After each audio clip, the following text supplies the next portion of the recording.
નમસ્કાર, કેમ છો? જય શ્રી કૃષ્ણ મારા વહાલા વિદ્યાર્થી મિત્રો. મારું નામ છે જયેશ રાઠવા અને તમે જોઈ રહ્યા છો નચિકેત સ્ટડી. આપણે શીખી રહ્યા છે ચેપ્ટર નંબર 3 યામ ભૂમિતિ. મિત્રો, આ ચેપ્ટરની અંદર આપણે ઘણું બધું વસ્તુ પૂરું કરાવી ચૂક્યા છે. એટલે બધી વસ્તુ પૂરી થઈ ગઈ છે આપણી. સ્વાધ્યાય 3.1 પ્રેક્ટિસ વર્કની અંદર, સ્વાધ્યાય 3.2 અને હવે સ્વાધ્યાય જે 3 છે મિત્રો, આ સ્વાધ્યાય 3માં પણ આપણે ખરા ખોટા, ખાલી જગ્યા અને વિકલ્પો આ બધું પૂરું કરાવી ચૂક્યા છે. માત્ર બાકી રહ્યું છે હવે શું, તો કે એક વાક્યના શબ્દના કે સંખ્યામાં જે જવાબ આપવો છે એ બાકી રહ્યું છે. તો મિત્રો, આ ખાલી પૂરું કરી નાખશું એટલે આપણું આખું ચેપ્ટર અહીંયા પતી જશે. ચલો શરૂઆત કરીએ છીએ મિત્રો. ફટાફટ ક્વેશ્ચનના આન્સર પૂરા કરી દઈએ અને આપણે આગળ ભાગવાનું છે.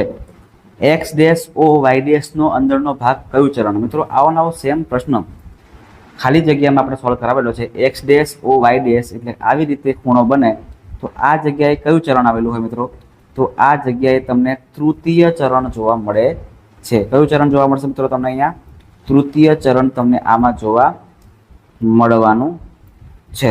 બરાબર છે, તૃતીય ચરણ આવશે જવાબ પહેલાની અંદર. બીજું, વાય અક્ષ પરના બિંદુઓનો કયો યામ શૂન્ય હોય? વાય અક્ષ પર કોઈ બિંદુ હોય મિત્રો તો એનો વાય યામ તો હોય જ, પણ એનો એક્સ યામ હંમેશા શું બનશે? 0 બનશે. એટલે તમારો જવાબ શું બનશે અહીંયા? એક્સ યામ 0 બનશે. જે બિંદુના બંને યામ વિરોધી સંજ્ઞા ધરાવતા હોય, એટલે કે 1+ અને 1- તો તે કયા ચરણમાં હશે? બરાબર છે, જે બિંદુના બંને યામ કેવા હોય? વિરોધી હોય. બંને યામ કેવા છે મિત્રો? વિરોધી છે. તો એ કયા ચરણમાં હશે એવું આપણને પ્રશ્ન પૂછે છે. તો મિત્રો, બંને વિરોધી કઈ કઈ જગ્યાએ જોવા મળે ખબર છે? એક માઇનસ પ્લસ દ્વિતીયમાં અને પ્લસ માઇનસ ચતુર્થમાં. એટલે મિત્રો 2 અને 4 આ ચરણ નંબર જે 2 છે એ અને ચરણ નંબર જે 4 છે આ દ્વિતીય અને ચતુર્થ ચરણમાં મિત્રો બંને યામ તમને વિરુદ્ધ સંજ્ઞાવાળા જોવા મળે છે.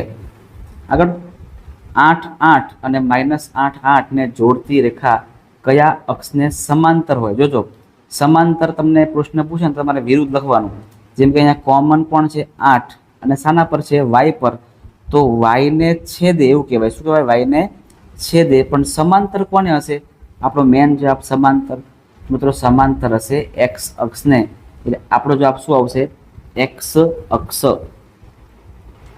કિરણ ઓ વાય અને કિરણ ઓ એક્સ થી સીમિત પ્રદેશને શું કહેવામાં આવે? બરાબર છે, તો અહીંથી લઈને ઓ વાય આપણે દોરી દઈએ. ઓ વાય ડેશ નીચે અને ઓ એક્સ અહીંયા. તો આ જે આખું ચરણ છે આ ચરણને શું કહેવાય મિત્રો? તો કે આ ચરણને ચતુર્થ ચરણ કહેવામાં આવે છે.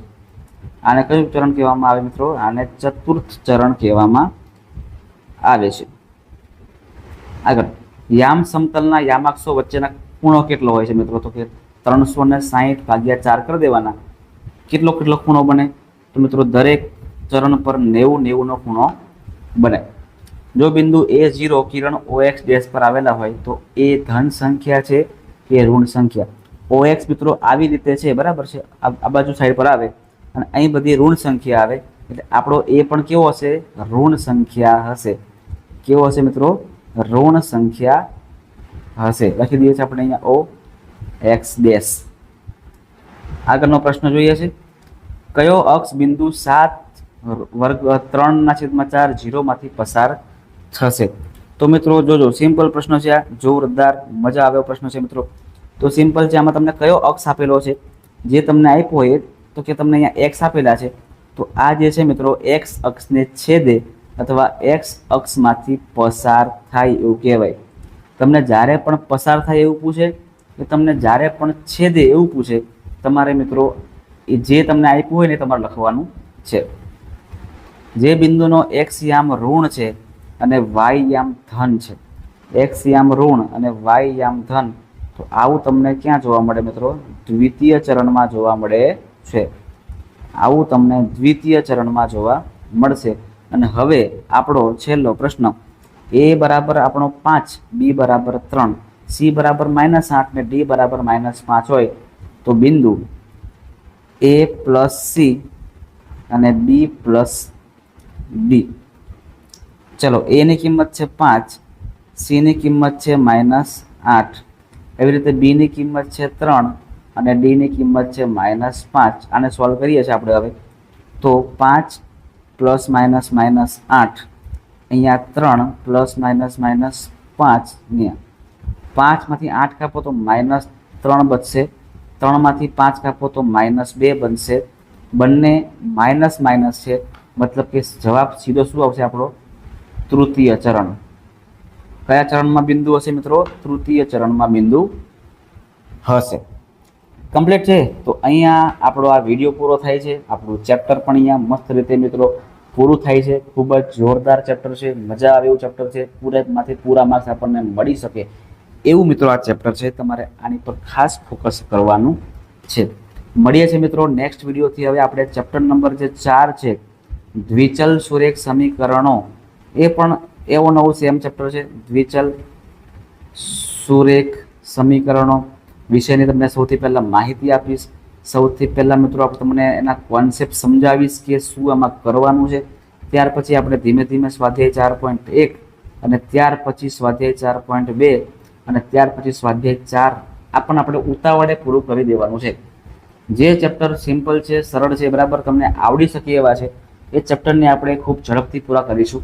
જે ચેપ્ટર થોડુંક હાર્ડ છે એને તમને મિત્રો હું ધીમે ધીમે ધીમે સમજાવીશ, જેથી કોઈને પણ તકલીફ પડી શકે નહીં. બરાબર છે મિત્રો? તો ચલો મળીએ છીએ. ત્યાં સુધી તમારા મિત્રો વિડીયો તમને ગમ્યો હોય, તમને કંઈક શીખવા મળ્યું હોય તો ખાસ એક લાઈક કરી દેજો. તમારા મિત્રો સુધી આ વિડીયોને શેર પણ કરજો. અને જો તમે ચેનલ પર નવા છો તો મિત્રો ચેનલને સબસ્ક્રાઈબ પણ કરવાનું ભૂલતા નહીં. અત્યારે ચેનલને સબસ્ક્રાઈબ કરીને બાજુમાં જે આવેલું નાનકડું જે બેલ આઇકન છે ને મિત્રો, એ બેલ આઇકનને પણ તમારે પ્રેસ કરી દેવાનું છે, જેથી જ્યારે પણ મિત્રો નવો વિડીયો અપલોડ થાય, નવો વિડીયો મિત્રો આપણે અપલોડ કરીએ ત્યારે તમને જાતે જ મળી શકે, તમારે શોધવા ના જવું પડે. બરાબર છે? તો ખાસ સબસ્ક્રાઈબ કરી નાખજો અને મળીએ છીએ હવે આપણે નેક્સ્ટ વિડીયોની અંદર.